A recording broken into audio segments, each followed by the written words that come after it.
Welcome to JZ Supercars, where we explore the most iconic vehicles ever built. Today, we're diving into a true classic, the GMC Vandura, the ultimate van that defined an era of adventure, customization, and pop culture fame. A van built for anything.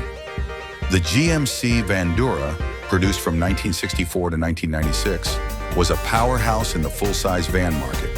With a rugged body-on-frame design, rear-wheel drive, and a range of powerful V6 and V8 engine options, it was built to handle everything from cargo hauling to custom camper conversions.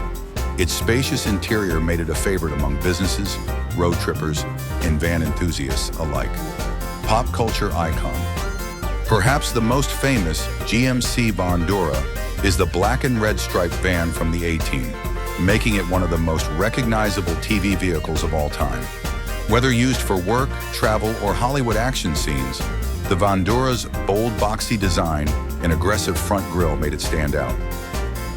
A van with endless possibilities. The GMC Vandura was more than just a van. It was a blank canvas for creativity.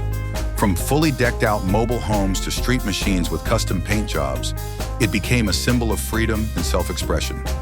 Even today, restored Vanduras are highly sought after by collectors and van lovers. Outro. That's a quick look at the legendary GMC Vandura. What do you think of this classic van? Let us know in the comments. Don't forget to like, share, and subscribe to JZ Supercars for more amazing automotive content. See you in the next video.